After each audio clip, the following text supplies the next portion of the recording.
Mimi mwenyewe nitaiongoza timu kuelekea Zanzibar. Mimi ndio mkuu wa msafara. Tukutane Zanzibar kwa ajili ya mechi ya dabi ya ngao ya jamii. Wewe ndio mkuu wa msafara? Mimi ndio mkuu wa msafara kuelekea dabi ya Zanzibar. Kwa nini imekwaje? Tupe siri kidogo. Mimi ni Yanga. Au kuna kingine? Wewe unahisi mimi sio Yanga? Tunajua ni Yanga. Kwa hiyo mimi ni Yanga, kwa hiyo naiongoza timu Zanzibar. Malume, kitendo cha kusema mimi ndio mkuu wa msafara maana yake ni kuwahakikishia wananchi kwamba timu tunaipambania vilivyo.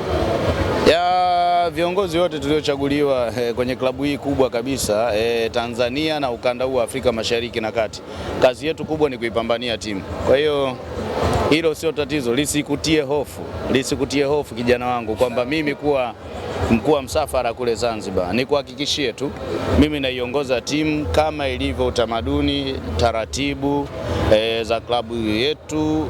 Ni lazima mjumbe kama za mechi kwa goli 2-1. Tumecheza vizuri, nimeangalia tuna wachezaji wazuri, lakini nadhani soon tutakuwa na timu nzuri. Tutakuwa na timu nzuri sana soon. Muda sio mrefu tutakuwa na timu nzuri. Hii haiwapi hofu kuelekea mechi unaofuata ya dabi Yanga ya jamii. Heshimu Simba Sports. Tunawaheshimu kwa sababu walikuwa title contenders wetu kwenye msimu ulioisha. Wana wachezaji wazuri, lakini wao jana niliwaangalia. Naamini mechi itakuwa nzuri sana tarehe 12. Pressure itazidi kutoka pia amepata mtani. Kwa nani? Pressure poteza na kubwa sana kuhakikisha kwamba lazima upate matokeo. Jana ilikuwa bonanza na leo ilikuwa bonanza, lakini nadhani zaidi kesho itakayofuatia tarehe 12 Jumatano, sio? Pale Amani. Huoni kama kuna namna morali hivi itashuka kuelekea katika mchezo na ufuata huo wa ufunguzi? Kwa nani sasa, kwetu au kwao? Kwa timu yenu. Kwa timu ya Yanga. Hapana, sisi tuko vizuri. Tuko vizuri kabisa kwenye swala la kuihamasisha timu yetu, tuko vizuri sana. Tuko vizuri sana kwenye engo hiyo. Na ndio maana huwa tunapata matokeo vizuri sana, kwa sababu ni kwamba tunajua tunavyofanya maandalizi yetu kuelekea kwenye dabi na vile vile tunavyoongea na wachezaji wetu. Kwa hiyo naamini nyinyi mmeona mpira, mmeangalia wachezaji jinsi wanavyocheza. Na wachezaji wazuri. Kwa hiyo naamini watafanya kitu, tutapata matokeo. Ngai nikirejea kwa maneno ama nikimnukuu Baraka Mpenja wakati mechi inaendelea, alisema kwamba mshambuliaji bora anapewa mpira, hapewi muda. Leo tumemshuhudia Shalulile akifunga goli kwenye tamasha kubwa la Young Africans. Hebu tupe neno kidogo kuhusiana na Shalulile. Mshambuliaji ni mshambuliaji anastahili kucheza Young African. Ni mshambuliaji ambaye amesha michuano ya atakuja kutuongezea na sisi kwa ajili ya kuzidi kusogeza juu kwenye michuano inayofuata kimataifa. Unawaambia nini mashabiki ambao wametoka hilo wakiwa na nyuso za huzuni? Hakuna huzuni yoyote, lilikuwa tamasha la kilele cha wiki ya mwananchi, tumeshalimaliza. Kwa hiyo niwaombe kabisa, kesho Jumatatu wapumzike, Jumanne mimi mwenyewe nitaiongoza timu kuelekea Zanzibar. Mimi ndio mkuu wa msafara. Tukutane Zanzibar kwa ajili ya mechi ya dabi ya ngao ya jamii. Wewe ndio mkuu wa msafara? Mimi ndio mkuu wa msafara kuelekea dabi ya Zanzibar. Kwa nini imekwaje? Tupe siri kidogo. Mimi ni Yanga.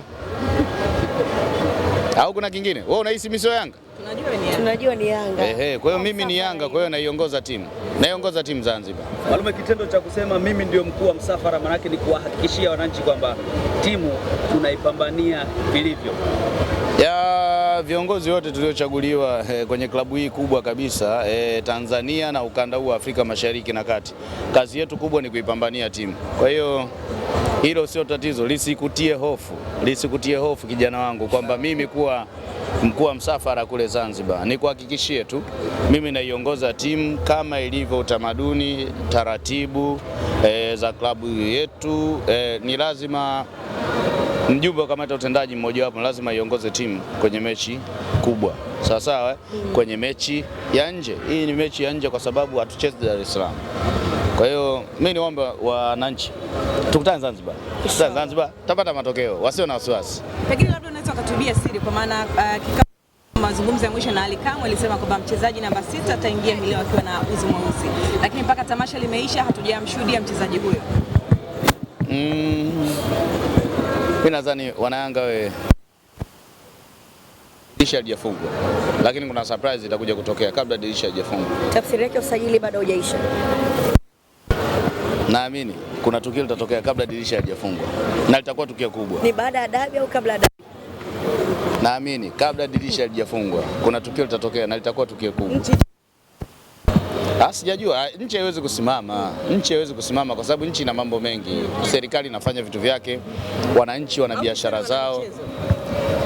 Itakuwa history, yani itakuwa story kwa wanamichezo Tanzania. Asante sana ndugu zangu. Nawashukuru sana.